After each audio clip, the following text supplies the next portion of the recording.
Друга тема, предложена от абонат на канала, стори ми се хубава и реших да я споделя. Знаете, че днешното дела, както казах във всяко едно видео, почти днес ще разгледаме темите, които са предложени от абонати на канала и ми харесват и мисля, че на вас ще ви допаднат. Отнасят се за абсолютно всички.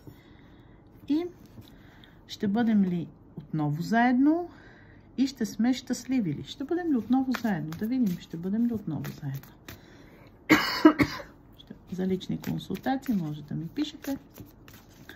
Аз се казвам Елена Дерменджиева.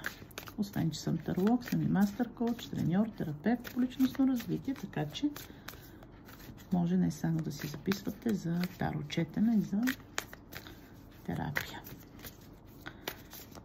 Ще бъдем ли заедно и ще сме щастливи? Ще бъдем ли заедно? Към този момент сте в пауза. Трябва да ви се възстанови сърцето, тъй като сърчицето е разбито, наранено и в момента имате нужда от пауза, от почивка или в момента сте в тази почивка. Има двоумение, дали да създаде семейството, дали да остане стабилен сам.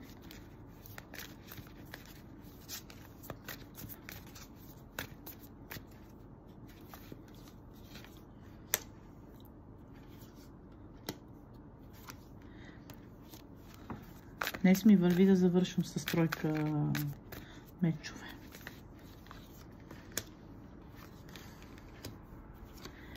Дали ще бъдете отново щастливи? Да. Да.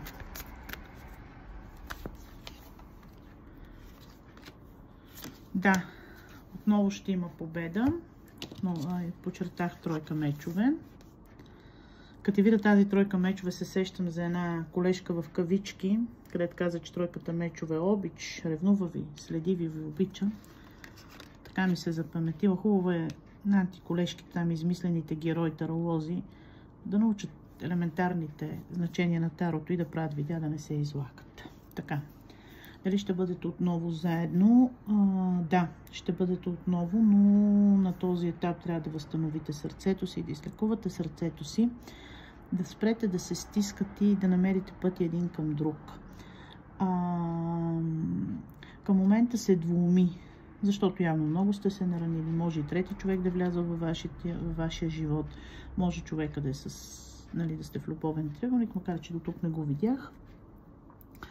И човека се двуми. Нека да видим защо се двуми, тъй като малко ми бяга. Да, има много вътрешни страхове. Той ви обича, но има вътрешни страхове. Следи ви и ви изучава. Отново наистина ще иска да бъде, ще се възпометни страстта, жърта към вас. Ще има една пълна трансформация към стабилността. Да, определено вие ще бъдете заедно и ще бъдете отново щастливи. Но към пак казвам, ето, нали, след разбитото сърце, сбъднатата мечта, напред, устрем, но просто на този момент възможно малко да изчакате, да си възстановите един от друг или малко да си починете, защото много, предполагам, сте се наранявали и човек е пред избор, дали да тръгне, дали да не тръгне. Но към момента по-скоро ще бъдете заедно, но изчакайте, не напъвите нещата. Оставете малко той да вземе решението и той да ви потърси. Ние, както видяхме, той ще го направи. Аз благодаря, че останахте до края. Хубав и спокоен ден ви желая.